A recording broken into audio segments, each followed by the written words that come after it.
Okay, for some context, I was going down my own little mini rabbit hole of mini SD cards, which were replaced by micro SD cards.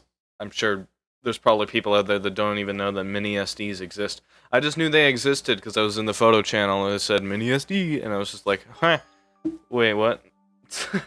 And I went down my own little rabbit hole of mini SDs, and I ended up going to ChatGPT and asking it to write a story about someone who can't use their mini SD card. And they made this, and I burst into laughter, and I thought I should narrate this. So I'm gonna narrate this, and this is gonna be kind of funny. So, or maybe it won't be. I don't know. Uh, enjoy.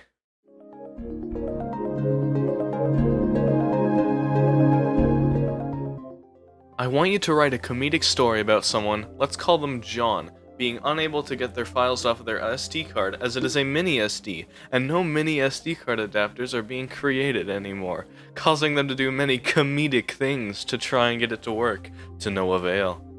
Sure, here's your story. John had always been a bit of a technophobe, but he never imagined that his fear of technology would lead him to such a ridiculous predicament. It all started when he realized that he needed to transfer some important files from his mini SD card to his computer. But when he went to plug his mini SD card, he found that his computer didn't have a mini SD slot. And to make things worse, he couldn't find any mini SD adapters anywhere. At first, John was sure that there must be kind of solution to his problem, but after scouring the internet for hours and making countless trips to electronic stores, he realized that mini SD adapters were no longer being made, and he was out of luck.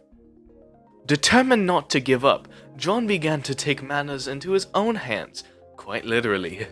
He tried sticking the mini SD card to his forehead, hoping that the data would magically transfer through osmosis. He tried putting it in the freezer, convinced that the cold temperature would somehow jolt it back to life. He even tried to will the data to transfer by meditating and chanting over the card.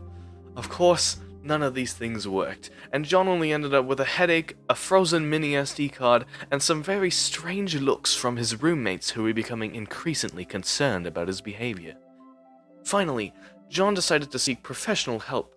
He called up a local tech repair shop and explained his predicament, hoping that they would have some kind of solution. But when the technician heard that John was trying to use a mini SD card, he burst out laughing.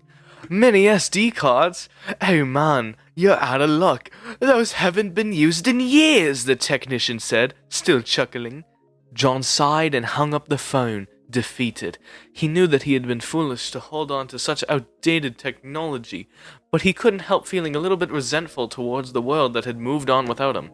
In the end, John had to accept that his mini SD card was truly obsolete, and there was nothing he could do to bring it back to life. But he learned a valuable lesson about the importance of keeping up with technology, and he never again made the mistake of holding on to something that had long outlived its usefulness.